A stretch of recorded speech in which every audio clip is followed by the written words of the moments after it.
this was about as bizarre and as easy as it gets. So the number for me was a number that would allow me to never have to work. I feel like we got top. I went from a sale of $500,000 to in debt. $192 million. This is Built to Sell Radio with your host, John Warrillow. Hey guys, it's John Warrillow. So after 5 years of hosting Built to Sell Radio, I've distilled the secrets from the most successful founders into the ultimate field guide. The art of selling your business, winning strategies, and secret hacks for exiting on top is now available. The art of selling your business is a playbook for punching above your weight in a negotiation to sell your company. Now, you may still be years away from selling, but there are actions you can take now that will make your business irresistible to an acquirer in the future. And in this book, you'll get answers to your most vexing questions, like, when's the right time to sell?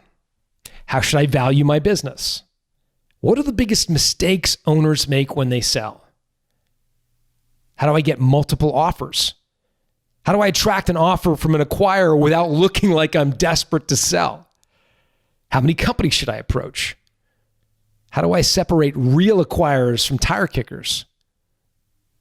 When in the process do I reveal my numbers? When and how do I tell my employees? How do I avoid retrading when the buyer drops their price during diligence? And the age-old, how do I avoid an earnout?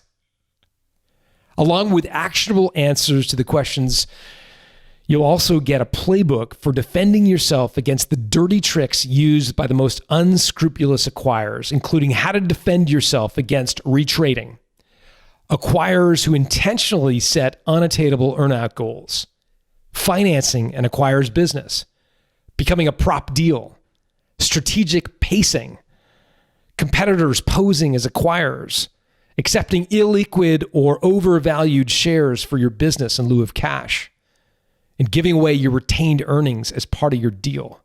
You'll also get easy to understand definitions of some of the most bewildering terms acquirers use in negotiating to buy your business. Stuff like tipping basket, covenant, downstroke, escrow, indemnification, earnout, QOV, reps and warranties, churn. I'm just about to throw up just using all this industry lingo, but you'll get a definition for each of them in an easy to understand package. If you order The Art of Selling Your Business today, you'll receive a collection of thank you gifts to enjoy alongside the book. Just go to builttosell.com/selling. If you own a service business, this next episode is for you. It's with a woman named Jodie Cook, who built a social media company and sold it. What's interesting about this story is she sold it without an earnout. Most marketing services businesses are sold with a long and arduous earnout. Can be as much as 7 years, average is 3. Jodie left 2 weeks after she took 100% of her proceeds in cash at closing. Here to tell you how she did it is Jodie Cook.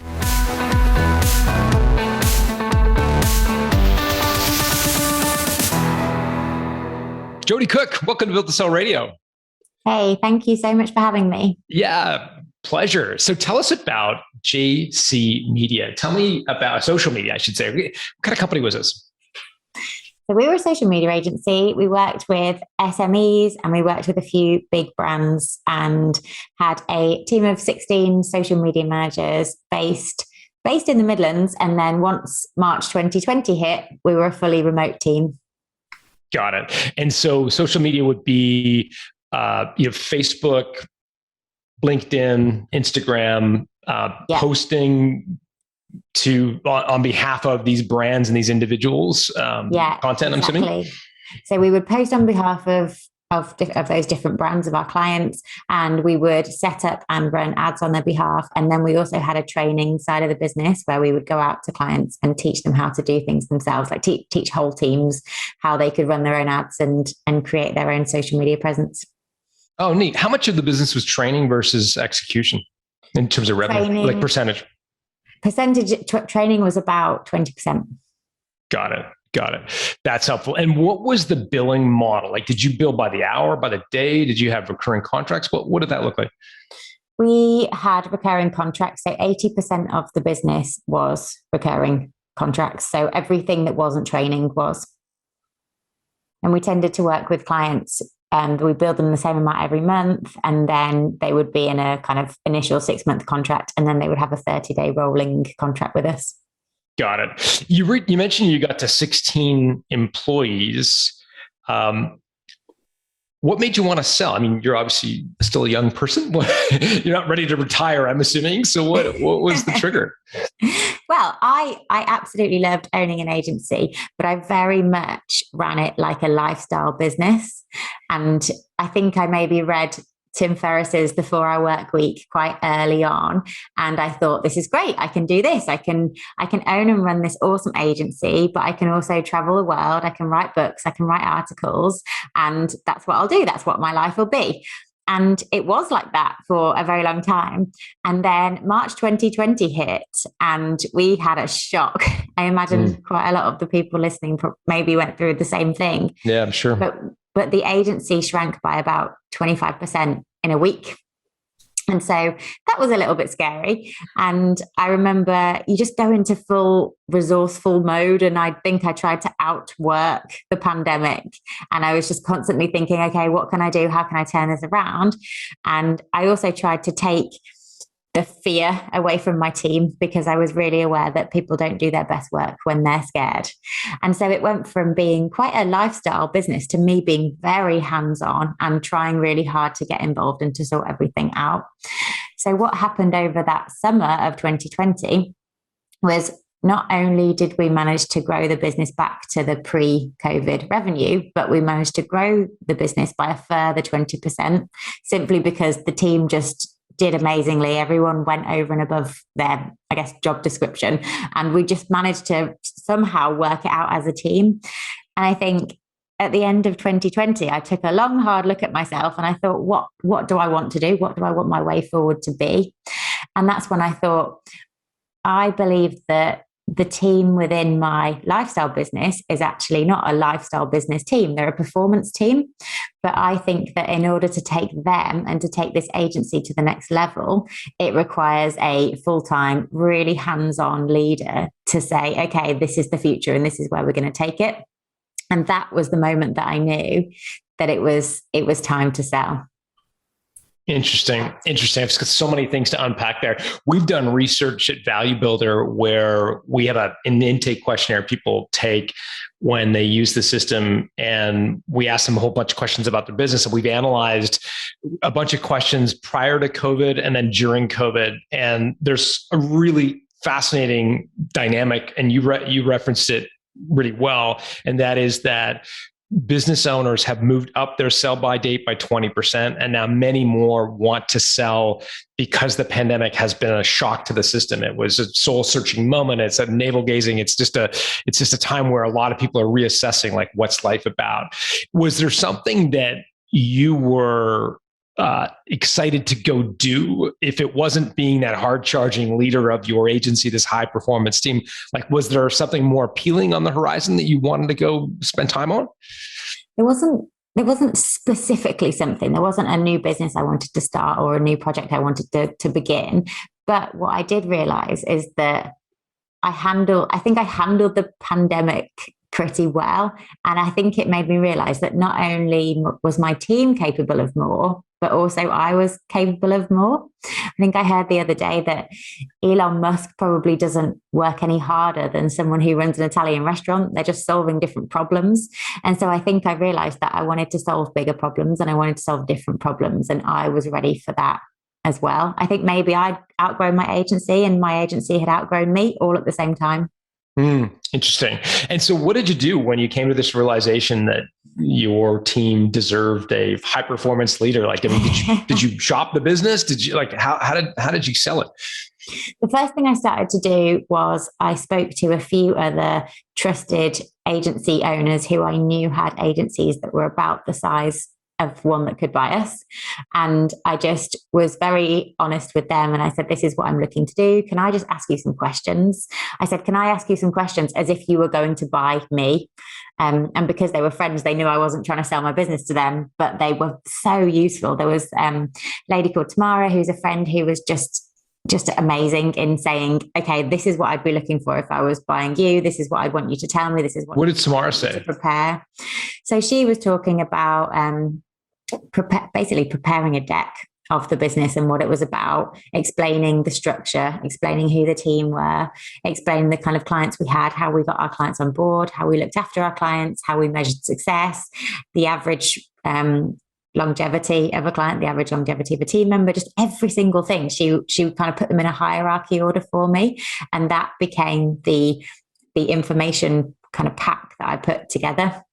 Got it. And how big, you mentioned you went to people who you thought were big enough to buy you. You guys were 16 employees. I'm not sure, can we talk about revenue or turnover? But it doesn't matter. 16 employees is fine if that's what you're comfortable with. Yeah.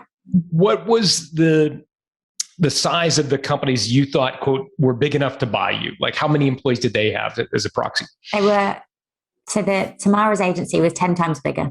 Okay. So you're looking at 10 agencies that were sort of 10 times your size. Yeah. And I think at the time I didn't really know who would buy us. I just figured that was a good place to start. I think I'd actually researched.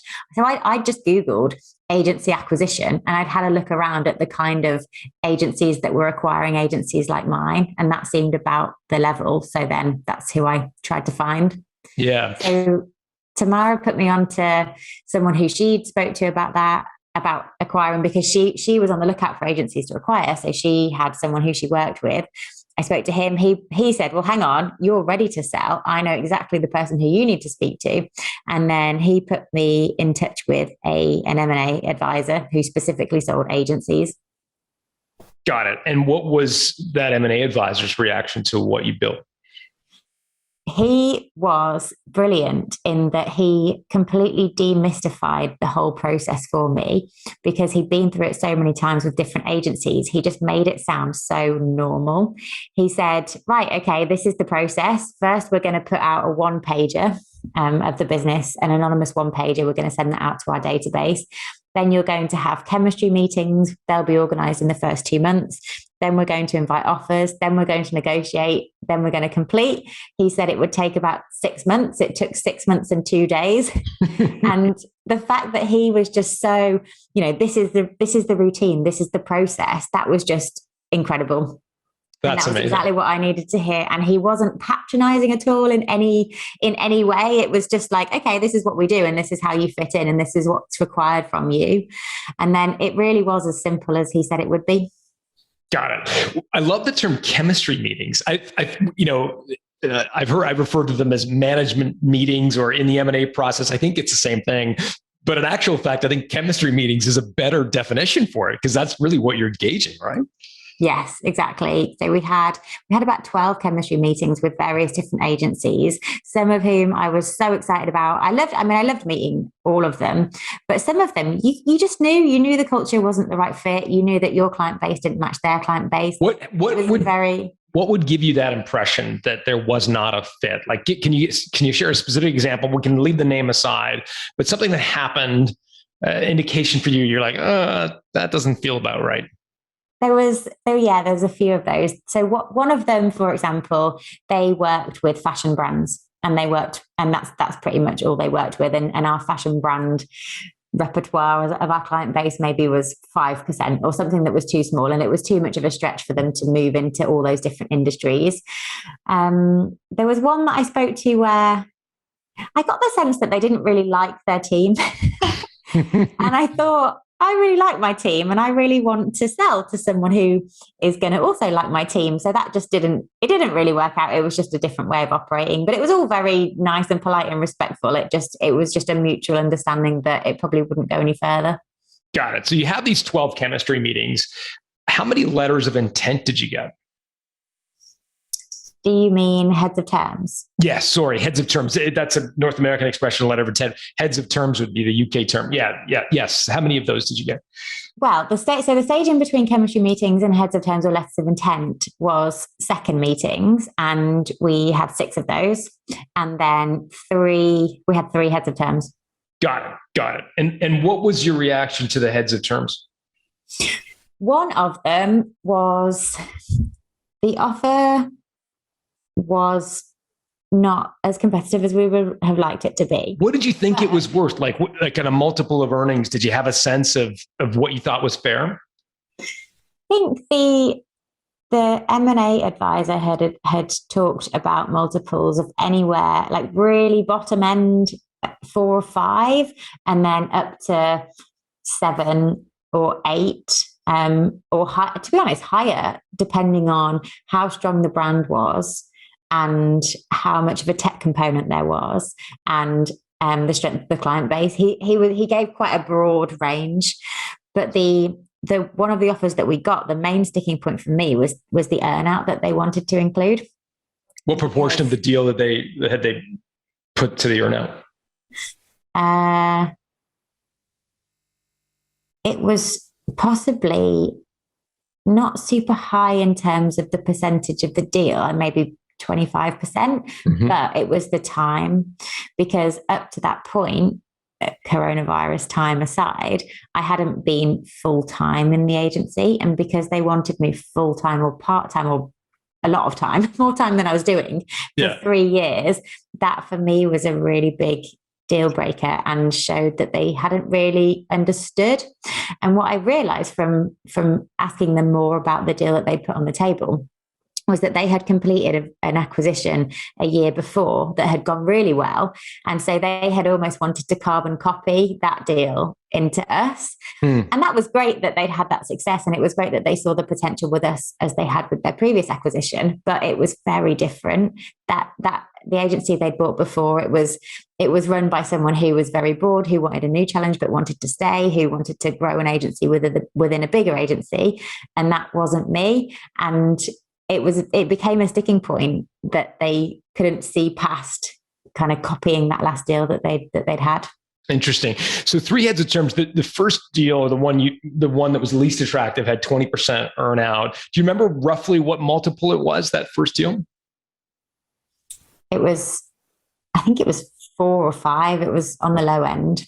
Got it. And did that 4 or 5 include the portion that was at risk in the earnout? No. Okay, so it was sort of, they refer to it as a downstroke, but like the guaranteed portion was kind of 4 or 5. Yes. Got it. What about the other 2? So the other 2, so one of them was a fairly good, was fairly similar to the one that we went with, but in the chemistry meetings, I'd not really felt the chemistry. So I guess I was surprised that came in where it did, and that they kind of wanted to go ahead, because I wasn't super sure.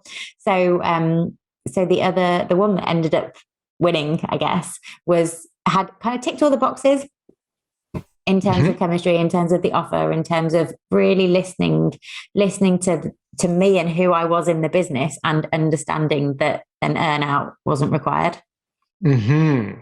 That's shocking. And it will be shocking for, I think, everybody listening to this. The only companies that we really interview where there is no earnout is, technology companies, maybe a manufacturing company of some sort, but a service business, in particular, a creative service business. I mean, it's unheard of. I've never heard of a creative agency selling without an earnout. And so I want to dig into that. But to be clear, the offer was without an earnout. That's incredible. Roughly what multiple, are you able to share what multiple range that it was in, and how that piece played out? Well, it was on the higher range of the range. I mean, it was on the higher end of the range that I mentioned before. Got it. Yeah. Got it. So it was sort of on the higher end of the range, but no earnout. That's incredible. Yeah. So I think I know why you didn't want an earnout. I think we touched on that. What was your case to them that they didn't need to include an earnout? The case to them that we didn't need to include an earnout was that I had realized probably about 3 or 4 years previously, like prior to selling, that the more involved I got in the company, the more I blocked his progress. And that was because we had salespeople, we had account managers, we had everything sorted without me. And when I got involved too much in the sales process, potential clients would sort of not necessarily be able to let go of me. And it meant that when we were handing them over to their account manager, it meant that they were still like, where's Jodie? And that would have stifled, you can't you can't clone yourself. So I realized that I was a blocker to that process. So I'd removed myself from that process, and I'd hired and trained people who were far better than me at any of the sales process, and they were doing a better job. And so I didn't need to get back involved. So I was very clear that I didn't want to do that. And then with the account management side, I hadn't been involved in looking after and servicing clients myself for absolutely years and years. So I knew that I wouldn't go back and take a step back and start doing that role again. So there really wasn't a role for me within an earnout. I think they knew that I'm a very conscientious person. I was very clear that I wanted to do this right and not quickly. So although there wasn't an earnout, I was like, I will stay as long as you need me to. It does not matter if it's, if this is a week, if it's a week, if it's a month, if it's a year, it doesn't matter. But how long did you end up staying? 2 weeks. Well, that's incredible. So, but you were offering in good faith to stay as long as was required. Yeah, absolutely. It's too important that it went right. It's too important that any transition was really good. But actually, because we got on well and because it was a very process-driven organization, they could understand it and they knew what they had to do. I think part of one of the things, you obviously did an amazing job building this company so that it wasn't dependent on you. I think some people might listen to the way you had made yourself redundant and think, oh, like I kind of like being, important. And I like having a purpose in my company. I sort of like the feeling of being able to help clients or my team. Was there any part of you that kind of felt a little bit empty to the extent that you had built this company that was so successful without you that you kind of personally felt a little bit empty? Do you know what I'm getting at? I like hiring people and progressing them. And I like seeing them flourish. And if they flourish to the point of not needing me to hold their hand every day, I see that as a success. I can remember one time I think I was on the way back from somewhere, and I thought, I'll give my general manager a call, just to see what they're up to. And then I thought, hang on, I don't need to do that. She's fine. Everything's fine. And that's good. Like this is what you wanted to create something that didn't need you to answer every question or be a bottleneck for every process. I think it would be really easy to confuse not being needed with a bad thing, but maybe that's just ego. Maybe actually it's a really good thing that you have created something that doesn't need you.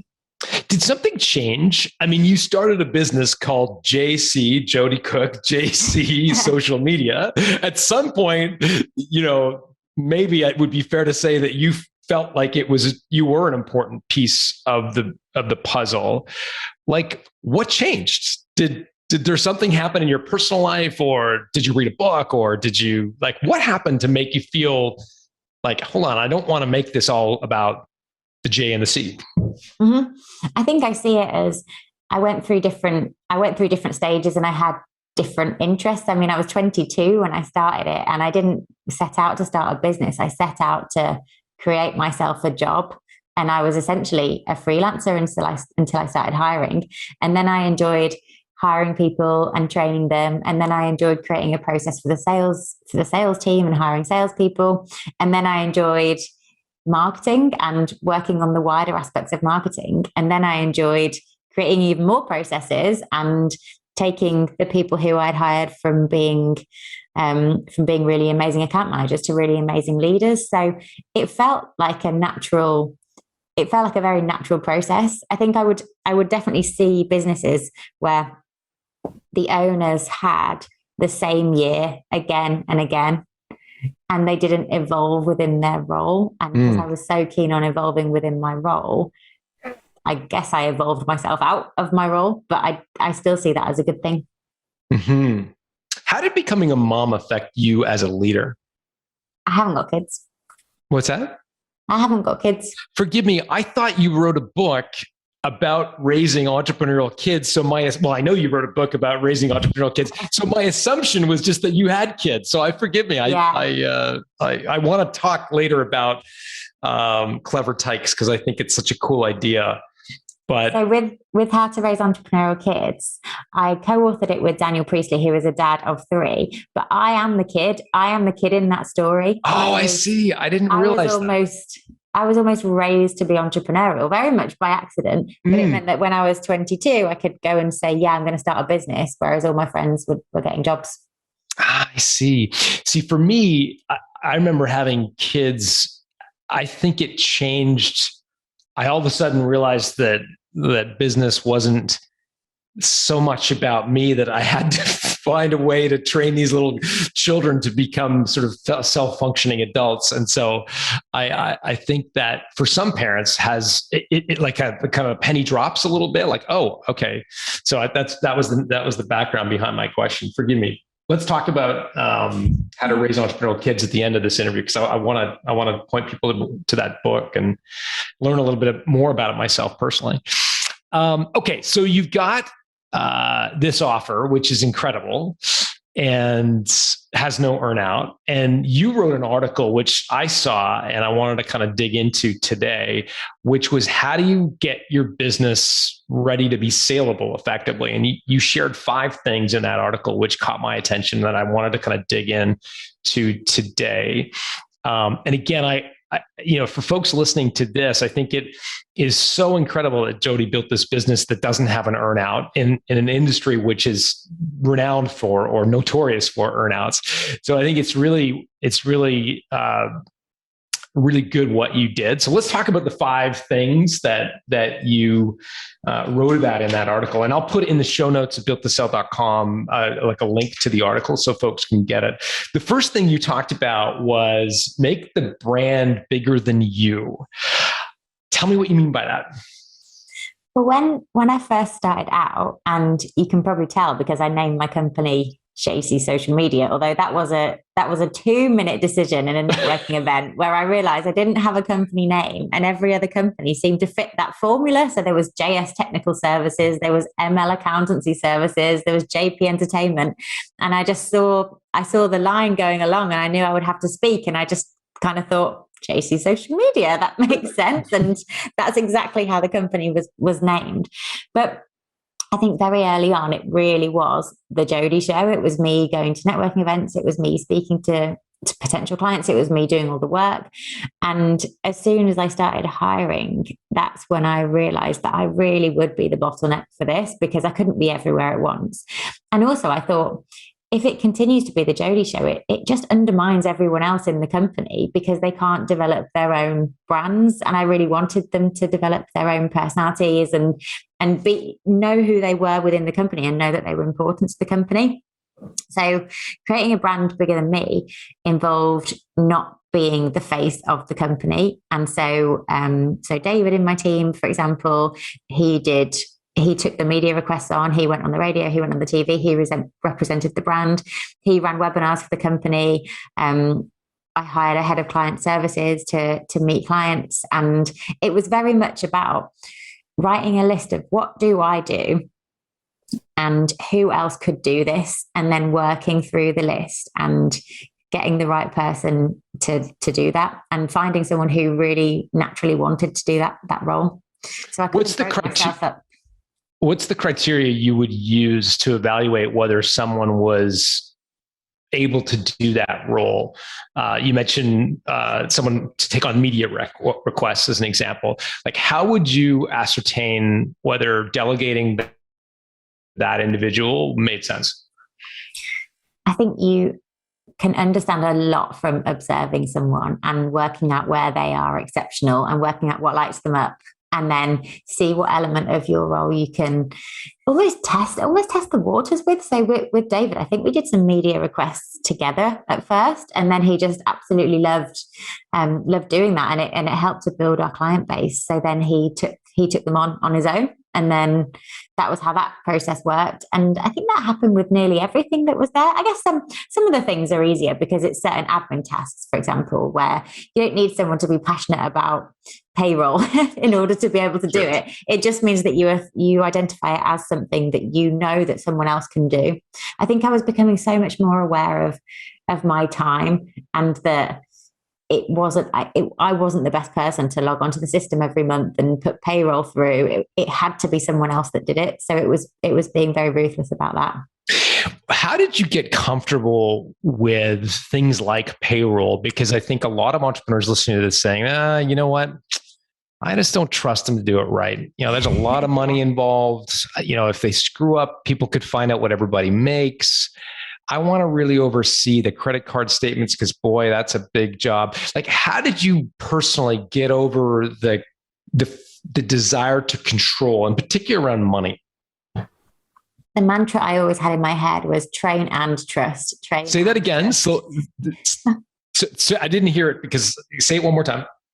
Train and trust. Train and trust. Okay. Again and again and again. Train someone to do it. Trust that they will. Make sure it's a trustworthy person who you're giving that role to. I think I definitely enjoy working with very conscientious people. I think people are consistent. If someone's turning up late, making mistakes, not really bothering, that's how they will treat your payroll. But if someone's properly paying attention and really listens and really cares about things and won't put subpar work out there, then you have a pretty good idea that they're going to do quite a good job with even small tasks that are given to them. All right. Number 2 in your list of 5 things to make your business sale ready was creating processes, or as you might say, processes. Tell me a little bit more about the business of creating processes. What does that mean, and how did you go about it? A lot of what I put in place comes from the books that I read along my journey. And I actually think that this came into my head because of the book, The E-Myth by Michael Gerber. And so he just talks about, he's talking about franchise models in the book. But I was fascinated with this idea of a manual where every single thing that happened in the business had a way of doing it. And that in doing that, it means that anyone can learn the process. And more importantly, that as an owner, you don't need to repeat yourself. You tell someone once, and then after that, the question is in the manual, and then you're answering new questions. And I think I was always searching to solve new problems and not just keep repeating the same things over and over again. So that's what I did. I created a manual. It was an Excel spreadsheet with about 50 different tabs, and every tab was a process that happened in the business. So we've mentioned payroll, the payroll process. This is where you log in. This is the link. This is what happens. This is what you double check. That's the process. And the manual was kind of exported into different PDFs. Each PDF was in a different folder, and whoever needed access to that folder had access to it. So it wasn't like the whole manual wasn't shared with everyone, because they wouldn't have needed it. But whoever needed the different process had everything they needed. And also my team I'd be open to my team changing them as well. If they saw a process and they thought, hang on, there's a better way of doing this, they would be able to go in and edit and make a better process, which lots of them did, and lots of them quite enjoyed doing. So Jodie, did they have editing rights on the processes? Yeah, a couple of the team did. A couple of people in the company did? Yes. And so if I understand this, you had an Excel spreadsheet that would point to different folders in like a Dropbox or some sort of SharePoint, like cloud-based file system? The Excel spreadsheet had different tabs, and each tab was a process. But then you can export almost each tab within the spreadsheet as a different PDF document. So you could export the whole thing into 50 different PDF documents, each for a different process. Got it. And the way you managed people's permissions was giving certain people permissions to certain folders. Yeah. Got it. So like the login credentials for the payroll system are not going to the head of marketing or the head of sales or whatever. So there's only one per, got it. But my head of client services had edit access to the whole thing. Got it. Okay. People listening to this are thinking and kind of rolling their eyes going, gosh, that sounds exhausting. The process of like, I've read the e-myth. I get it. I got to have SOPs. Like, enough already. I get it. But I just don't have time. Yeah. Or I just, my mind doesn't work that way. Or I like the idea of writing processes. I can't do it. Yeah. What do you say to people like that? No earnout. No earnout. Right. Which would you rather, earnout or? I mean, I don't.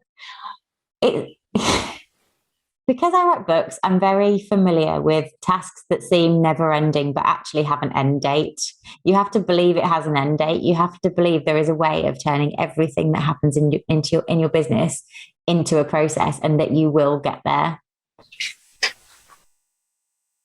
But yeah, it's long. It takes a long time, but you do it once.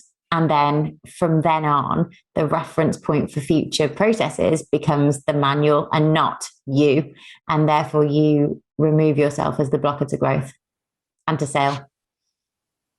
Got it. I think another objection people have around creating these SOPs is, Jodie, like, I get it, but our company is dynamic and things change, right? Yeah. Things are changing all the time.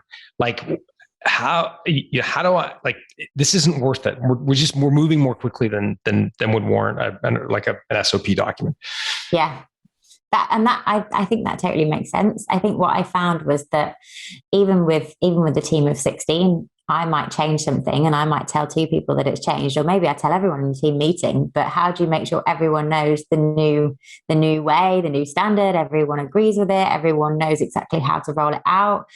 I found that a more effective way of doing that than trying to speak to everyone either at the same time or separately was to update a process. But how do you get people to pay attention to the process document? I mean, I remember a company I used to own years ago, like, we spent months creating this massive binder of SOPs, and literally it became shelfware. Nobody looked at it. And to this day, I don't know what I did wrong, but man, it was like an arduous process. So how do you, like, because people get used to their jobs, right? People kind of know how to do their job. They don't need to be told what to do. Sure, with onboarding, I get why you need SOPs. Totally get it. Mm-hmm. But once they're kind of rolling, they don't need to refer back to the document. How did you keep them going back to the same document? I think if they didn't need to refer back to the document, then they didn't. It was more about if they were learning a new process or if they had a question that they didn't know. I think my head of client services was very, very good at her first response to questions that she knew were in the manual being, have you checked the manual? And then it becomes easier because people want what's easiest, right? So if it's easier to just check the manual, find the answer, than it is to speak to a colleague and then to tell you to check the manual to find the answer, then you'll do the easiest thing. So it has to be easy. And I think you also have to, we very much practiced it. I think that we realized we couldn't just say, oh, check the manual if we weren't doing it ourselves. So you ate your own dog food, so to speak. You personally checked the manual, as it were. Yeah, I found it really useful. I would follow it if I was doing a process until it happened naturally. Yeah, for sure. Got it. Third thing on your list of things to make your business more saleable is tacit knowledge, or transfer the tacit knowledge. I don't know what that means, so explain that one if you wouldn't mind. Tacit knowledge is all that stuff that's in your head that you just know how to do. So for just an everyday example, like that door that you turn the key and it's just got that little, you have to twist it that certain way and only you know how to do it. And if someone else is trying the door, you'll be like, oh, come on, give me the key. It'll take you ages. I can do it in 2 seconds. There are business versions of that tacit knowledge, of those knacks for doing things that exist everywhere. And I think that a business owner's job is almost to find them and identify them and turn them into processes or or into things that other people know how to do. So I was so obsessed with those things. I never wanted it to be, oh, Jodie will know and no one else will know. I wanted it to be, no, everyone knows. And so I was constantly like, what do only I know? And how can I share it with everyone else? And one of the things, for example, was because I'd run the company since the start and owned the company since the start, I knew if anyone mentioned a client that we'd ever worked with, I would know who they were and what they did just in seconds. I'd just remember it. But I realized that information would be very useful for the sales team, because if someone says, hey, have you ever worked with a healthcare company in this space? They'd be like, And I never wanted it to be, oh, I'll ask Jodie. So I wrote a list of all of them. I shared that with everyone in the team. And I wrote a bit next to each client about what we did, just so that the sales team could go back and have a look, and they'd have that reference point and they wouldn't have to ask me. So it's little things like that, but they were all over. They were all over the whole business. And I tried as far as possible to put them all into places where other people could access them. And you also kept a log of when people came to you with a question, like you kind of write out, okay, I got to figure out like how to transfer this tacit knowledge, because clearly if they're coming to me with that question, they don't know the answer. Yes. Yeah. I think that was a practice that I developed, and it's almost like, it's like training a muscle. Like you get better at it over time. At first it feels really alien, and then you realize, oh, I've had this question. Where shall I put it? I need to put it somewhere, because if someone's got it now, someone's going to have it in the future, and therefore I need to make it accessible. I think I was just so keen on not being needed all the time and not being the bottleneck to the business. Yeah. Yeah. Number 4 on your list was make everyone a leader. I think we've sort of touched on this one, but is there anything else that you want to elaborate on as it relates to that? What I found in the buying process is that me not being the head of the company meant that buyers wanted to know who was. And there was a phrase that was used quite a lot, and it was second tier management team. Who is there apart from the owner, who is running things, who is the person that we call when something goes wrong or something goes right? And they wanted to know about those people. So my goal was to identify those people and make sure that each of them were the leader of their department, and they knew how they worked with each other, and they were really owning their role, and making each one of those a leader. Got it. How did you structure the sale with those individuals? I'm curious to know whether they were given some sort of earnout or golden handcuffs, so to speak, to stay once the acquirer, bought the business. Did you have some sort of incentive program or retention program for them? The two main people had a small shareholding in the original agency, which transferred into a small shareholding in the buyer, which was great. So they did very well. They're very vested in the success, and they were very vested in making it all a success, really. Did they ask you, hey, Jodie, I appreciate the shares in the new company, but I'd really rather cash? There was options available, and we made a plan together, but it was really good for them. It was more preferential for them to take the shares in the future company than take the cash up front. I was really open and honest about what I wanted about the future. And as part of those discussions, we were very honest with what their futures might look like. And that meant that those discussions about, shares or cash or whatever else, it meant that it was all based on their 3-year plans or their 5-year plans. Because I think that's the only way of doing it, really. Was there any resentment that Jodie gets to ride off into the sunset with a whack of cash and I have to stick around and run this company now? Like, I think a lot of founders, are, what's the word? I think they are maybe a little bit guilty. They feel like a little bit guilty that the company can run so well without them, that they worry that they're going to be held hostage a little bit by their employees if they have all the knowledge, or if they have all the sort of keys to the kingdom. And so they don't let it go to the same extent that you did, and really separating yourself. But I'd just be curious to know, was there sort of resentment at all? Absolutely not. And the main reason why is because the potential for progress is now higher. The ceiling, I was the ceiling before, and now I'm not the ceiling. And now the ceiling is way higher because it's a way bigger agency. There's lots more potential. There's lots more things that they can do. There's so many more opportunities now that they wouldn't have had in an agency our size. So no, it's better. And one of the key people I had dinner with last night, and everything, we're all good. We're all still friends. That's awesome. That's awesome. Number 5 on your list of 5 things to make your business more saleable was know what you want going into the discussions. So explain that. I think I know what it means, but explain it for me. And then I'd be curious to know what was on your list of absolute sort of hard line in the sand. I'm not going beyond this point, or I'm not accepting this, or whatever. So what do you mean by know what you want? When we got the first offer, and it included a 3-year earnout, I realized that I had not been clear enough about what I wanted. I had assumed that they might know. And from that point onwards, I was very clear about what I wanted.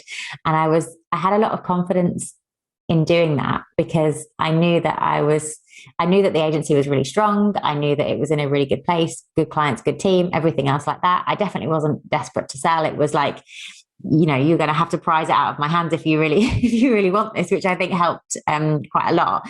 But I was very clear on, this business does not need me. This business needs X, Y, and Z, and that's what I'm looking for. So it almost flipped it in my head. I felt like I was interviewing buyers from that point rather than they were interviewing me. And I think that coming at it from that point of view actually made the negotiation stronger, made the whole thing stronger. But in terms of what I wanted, it was for the clients and team to be looked after. It really was as simple as that. I wanted to open up opportunities with a new agency, with a kind of future that wasn't the one that I had in mind for me, but I knew would be really good for them. Got it. So your criteria, it sounds like, were the team's taken care of, the clients are taken care of, and I don't have an earnout. Yes. Those were the 3 deal breakers. But I guess I also knew what I wanted for it, what I wanted to receive for the agency as well.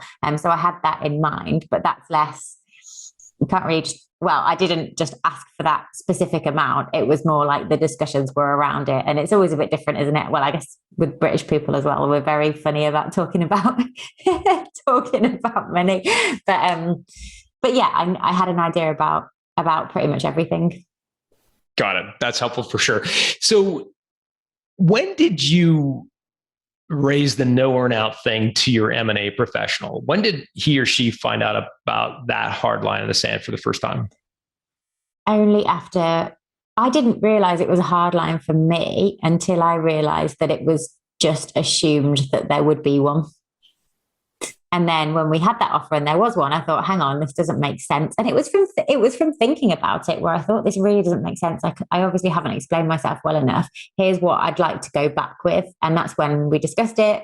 I discussed it with my M&A professional, and yeah, he understood as well. Did he pressure you to be more reasonable around the earnout? I mean, I think a lot of M&A professionals would be like, Jodie, I appreciate you don't want an earnout. Nobody wants an earnout. You're a service business. All right. You're going to have to accept an earnout. Did you get a little bit of subtle pressure from them to kind of be more realistic on that front?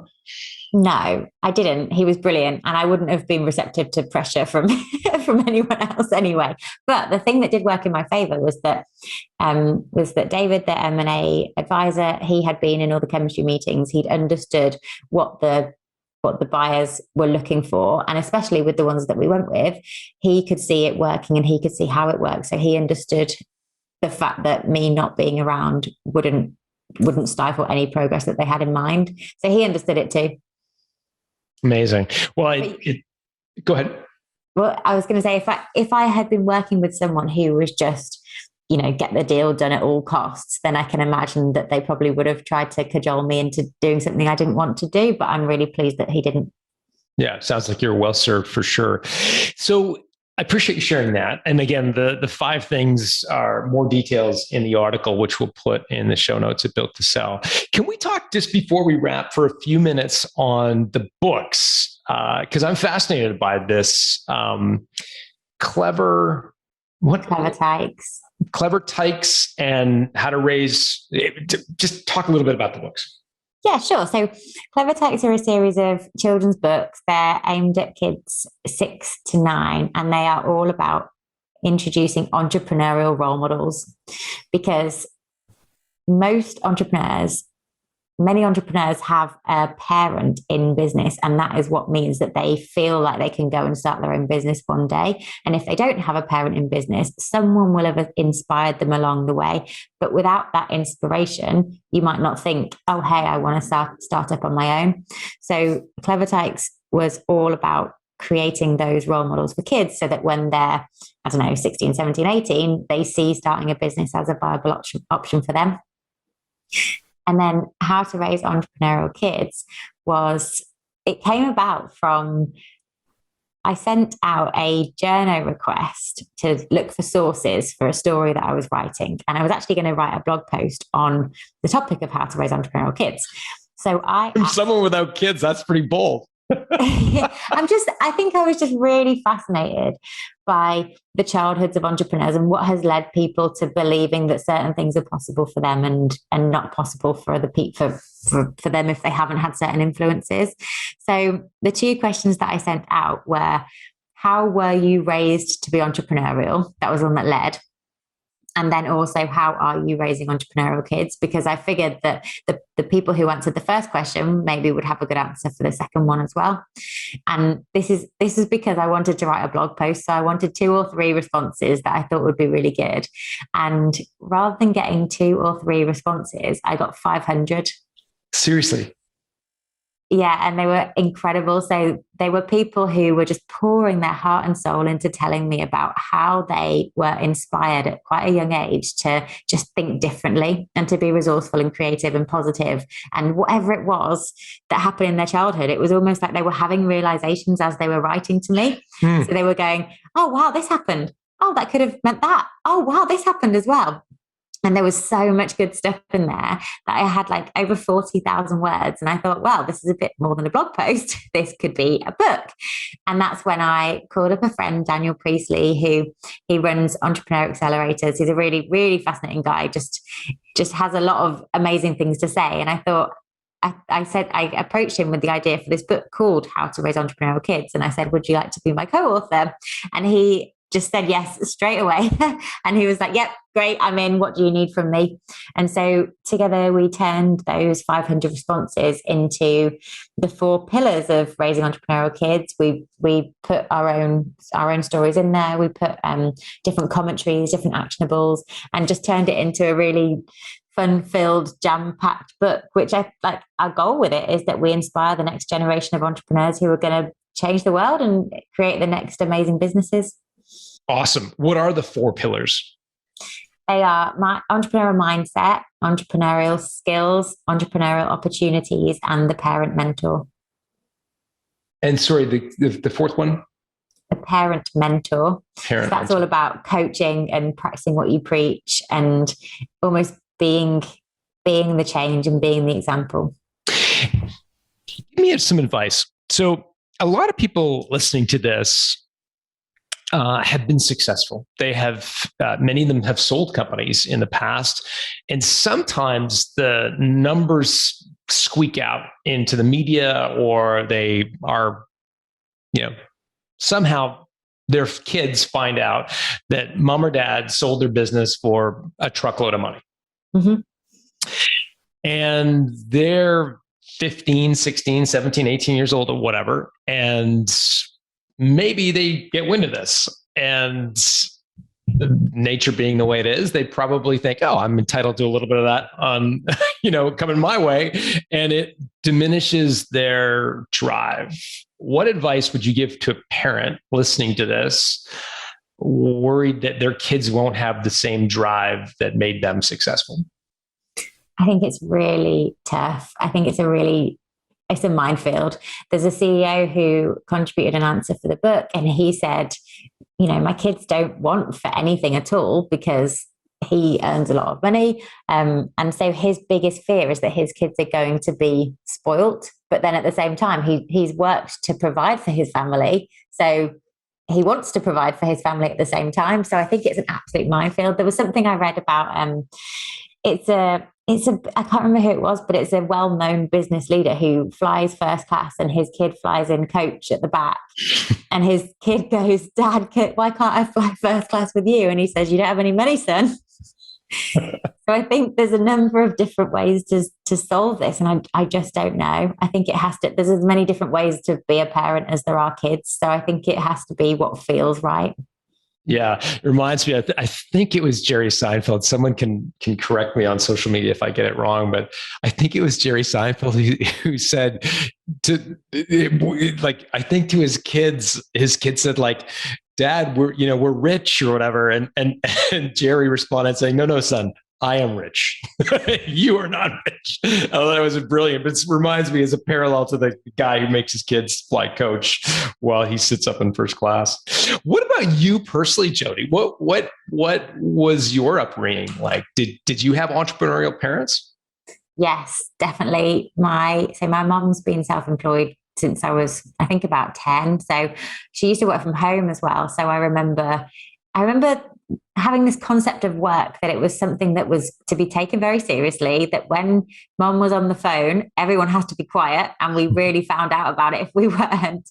But she very much instilled me and my younger sister with a fierce sense of independence. And she used to get us to do little things on our own that maybe other kids our age weren't doing on our own. Things like making our own doctors and dentist appointments from when we could first talk, really. It was always up to us to book our own appointments. And the one thing that I just attribute to every sense of independence or resourcefulness, even that I have now, is that from a very young age, probably 6 or 7, she got us to pack our own suitcase whenever we would go on a trip away. And it kind of makes sense, because really, what's the worst that can happen? And the worst that can happen is that we'll pack a few silly outfits and we'll look a bit stupid and we won't be dressed correctly for if it rains or if it snows or something else. But really, it's quite safe and it doesn't really matter. But just that sense of planning ahead, making a decision, going and getting your suitcase and getting everything ready and preparing, and all those things that it taught me, I think that was such a big driving factor in being able to say, yeah, I can start my own business, and yeah, I can sell my business, and just going for things. I think it all started with being asked to pack my own suitcase. There you go. The importance of making your kid pack their own suitcase. Well, Jodie, I really appreciate you spending this time with us. Where can people find? So the book is called How to Raise Entrepreneurial Kids. Yeah. And there's a series called Clever Tykes. I'm assuming both of them wherever good books are sold. Yes, exactly. Yep. Awesome. All over the world, wherever you buy books. And then I can be found at jodiecook.com, which is JODIECOOK. I've got a blog that I update every couple of days, and you'd be very welcome to subscribe. But I'd love to hear from anyone listening that has a similar story or just wants to get in touch. I'm always happy to hear from people. jodiecook.com. Jodie, thank you so much for doing this. Thank you so much for having me. Hey, if you like today's episode, you're going to love my new book, The Art of Selling Your Business. The book was inspired by the cohort of my guests over the years who have been able to negotiate an exit far better than the benchmark in their industry, sometimes 2 or 3 times more than I would have expected. I was curious to understand the tactics and strategies of these entrepreneurs and what they do differently from average performers. The result is a playbook for punching above your weight when it comes to selling your business. To learn more, go to builttosell.com/selling, where we put together a collection of gifts for listeners who order the book. Just go to builttosell.com/selling. Built to Sell Radio is produced by Haley Parkhill. Our audio and video engineer is Dennis Labataglia. If you like what you've just heard, subscribe to get a new episode delivered to your inbox each week. Just go to builttosell.com.